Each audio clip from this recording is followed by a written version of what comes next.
No, I hope, as they have done the right thing for Sri Lanka, giving us financing assurances last time, I think this is probably the first time China has given it that fast. Obviously, with the help of the IMF and other partners also helped to share information. We hope that China would, obviously China is a country that has been helping Sri Lanka for a long time, have invested a lot. It's best interest for China and Sri Lanka both to complete this process soon, and we can get back to repaying our debt service obligations sooner the better for both China and Sri Lanka. This is what we think. China will certainly support Sri Lanka. As we already expressed in public, they want to support Sri Lanka. We are confident that China will support as they have done in the last time also in the process. The IMF on the 20th of March approved a $3 billion loan for the island nation to help bail it out of the worst economic crisis in decades. The multilateral lender's endorsement is also expected to provide a reform framework, unlock fresh funding and investments, and let the South Asian country begin restructuring its debt after an unprecedented default in May 2022. Sri Lanka last month took a key step toward winning the cooperation of its external bondholders for restructuring $84 billion in debt by agreeing to include local currency bonds in the program. The exercise, which will include the shorter-term treasury bills held by the nation's central bank and also some longer-term treasury bonds on a voluntary basis, is intended to reduce the burden on foreign commercial creditors. 2 weeks ago, I think we made an announcement in public on a very transparent manner how we intend to make a contribution from local debt optimization, where we announced that central bank holdings of T-bills would be considered for some treatment. And in addition, there will be voluntary treatment for treasury bonds that is comparable with other treatments, so that we want to make our contribution from the local side.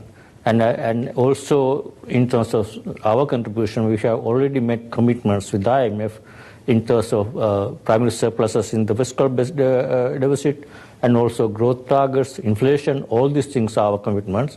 In addition, next step is to have some kind of domestic debt optimization. Then the sequencing is that after we announce that strategy, we are committed to announce our strategy by end of April. Then we will can continue the process with commercial creditors, asset-backed creditors to make it complete.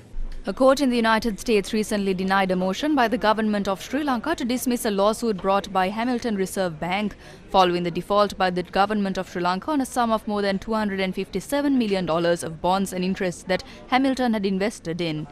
However, Dr. Veerasinghe has said Sri Lanka will proceed a parallel process in this regard. We have parallel process with the once we announce the domestic debt optimization process. Then that will give us more information to both commercial and official creditors so that they can continue that process going forward. I think we have a parallel, we intend to go through the parallel track at the same time with commercial creditors as well as official creditors. And this is our plan going forward. Dr. Nandalal Veerasinghe also said the most difficult reforms have already been implemented and there is a better understanding on the reform to move out of the crisis soon. In my view, we have done most difficult reforms already.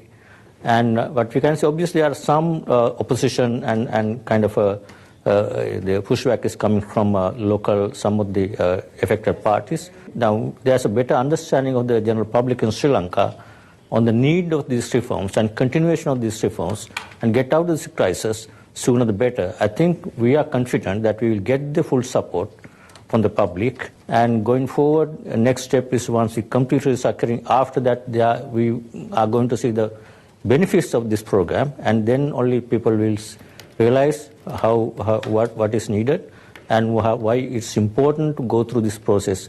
This is the only way that we can recover the economy going forward.